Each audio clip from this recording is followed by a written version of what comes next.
Welcome to toy-polloi. Hello and welcome to another video from toy-polloi.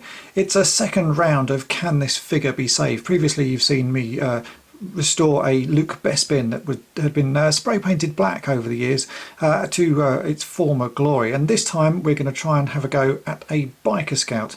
As you can see here in front of me I have a Biker Scout. He's pretty worn and battered, but the main problem is he's lost his head. At some point the head has snapped off, and these are Jedi figures, so these would have had a peg coming out of the neck that then stuck into a hole in the top of the head here, and at some point that snapped and a child has, well, it looks like they've stuck a cocktail stick into the neck there, which has then been stuck into the head with blue tack.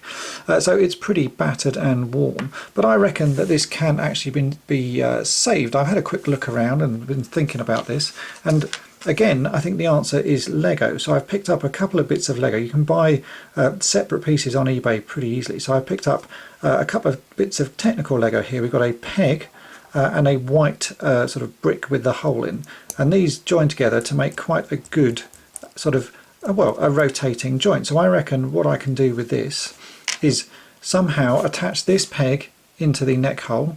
So I'm going to have to tidy this neck up because it's already pretty battered and looks like it's been melted a bit, so I'm going to have to trim that up, drill a hole into that so the peg can be fitted in there, and then cut this down in such a way that it can be stuck inside the head. The head of the Biker Scout is quite large, so I reckon that that can be stuck inside the Biker Scout, and we can then stick that all back together, and the head should still be able to be rotated like it did originally, rather than just the old-fashioned way would just be to glue this head on and you wouldn't be able to do anything with it. So first up, I'm going to have to tidy up the hole on the body section so that we can get this grey peg fitted in. So let's get that started. So the first thing I want to try and do is to remove the cocktail stick that's in there. So I've got some needle nose pliers here, and I'm just going to pull it in there, see if I can pull this out. It may not be possible, but I'll see if I can get as much out as I can. Oh no, it's really jammed in actually. It's gone right inside. So I think I'm just going to have to drill that out. So the next thing to do is this. It's been melted a bit and there's sort of remains of glue. So I'm just going to trim that down using a knife and try and flatten it down so it's as smooth as possible and much like the original sort of finish would have been. I'm not going to worry about the paintwork on this because obviously at some point I'm going to have to repaint this anyway.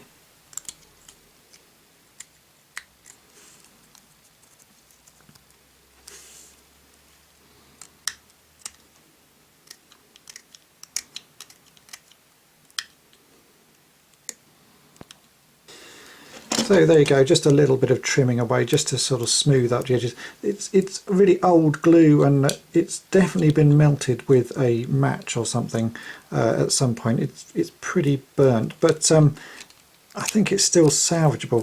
By the time I've trimmed this down and sort of smoothed it off and put a bit of black paint over that, that should be fine.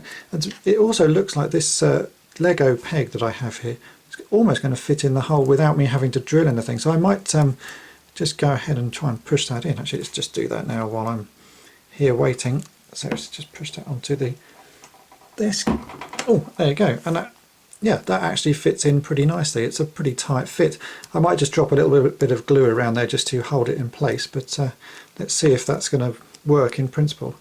Well, there you go, he's got a Lego head straight away, so it's definitely going to work. That's quite a good tight fit, so yeah, a bit of glue in that, and that's the first part of the job done. So next we need to drill out the head so that we can make a hole big enough to fit a portion of this Lego brick inside. So let's go ahead and do that. So for this headpiece I'm going to use a Dremel here, as everybody knows, a little tool for drilling away, to drill a hole into the bottom of this head. Now I've already cut the bit of Lego to sort of roughly the right size. So here's the peg that I've just glued into the body, and that's the remains of a brick that I've now cut away that still fits over the top of the peg quite nicely.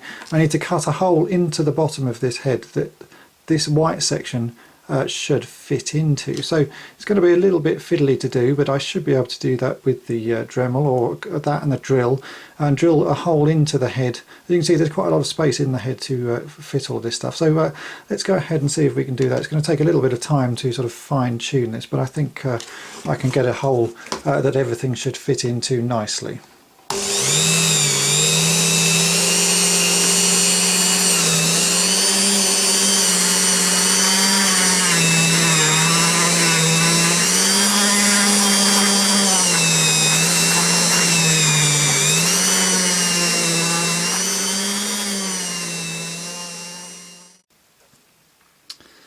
So it's taken about 10 minutes worth of drilling to drill a hole out that looks to be about the right size. So here I have the bit of Lego that I've cut, and I can see if I can actually push this inside. I'm using a spare one of the grey Technic bits to sort of use it to manhandle it into place. Let's just push that down on there. And that looks like a pretty good fit. That's now quite nice and snug inside the head. And as you can see, the head still rotates on the peg, so it looks like that idea is going to work quite nicely. So I can go ahead and put these two bits back together and see if the head works, and then we can go and restore the rest of the figure. So here we have the not finished but sort of halfway done figure. On the left you can see is an original Biker Scout that doesn't have a neck modification. On the right is my Lego modified one. So if I take this here, you can see that I can pull his head off, and he has a Lego peg there and the bit of the brick inside it. The fix actually works really nicely. It's pretty hard to tell that there is a bit of Lego in there. I've managed to hide it quite nicely, and you can still turn the head, which is something I've never seen a fix before where you can actually still move the head about. It's always sort of just gluing it in place and making do. So right, let's get on with the next part of this restoration. The figure is a little bit on the yellow side. It's not too bad, but I reckon it possibly can be fixed. It also has a little bit of ink on the foot there, so I'm going to do the de-yellowing and ink removal. If you haven't checked out my videos already on how to do that, I'll put a link in this video, so please follow those. I'm not going to show you again. So let's get on with the yellowing and put this guy in some hydrogen peroxide, and it'll take a few days and we'll get him all fixed, and then I'll do the paint touch-ups.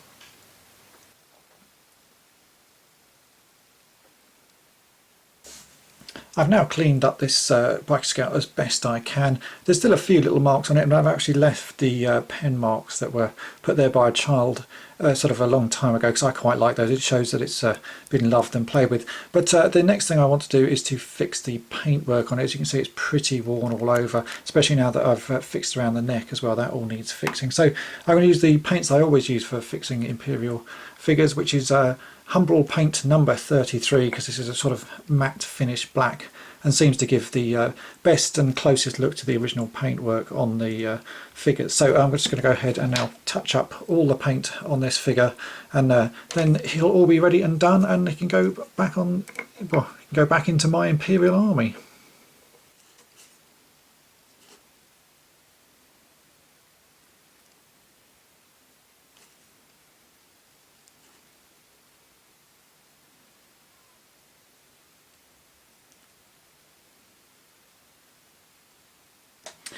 And so here we have the final figure. Actually, I've got two figures just so you can see how hard it is to tell the difference between the one I fixed and a normal Biker Scout. Here, if I rotate this guy's head, you can see it looks pretty good. If I rotate this guy's head, it looks pretty good. So my neck fix works perfectly. It's actually, in fact, this guy is the one I've been restoring. So if I just give a small pull on his head, there you go, it comes off, and you can see the Lego peg neatly glued into his neck hole. And as you can see, I've touched up all of the paint as well. I'm really chuffed with how well this restoration has worked. I didn't think it would actually come out quite as nice as it has. Normally when you see figures with the heads removed, you sort of sigh and go, ooh, that's a shame. There's not a lot you can do with it. But if the figure has a large enough head, and quite a few of the Jedi figures have quite large heads like this. I think B-Wing pilots would probably be a good one to do this trick on as well. It does appear that you can repair the neck if it's broken. It takes a little bit of work and it's a little bit fiddly, but the end results are very nice. So there you go.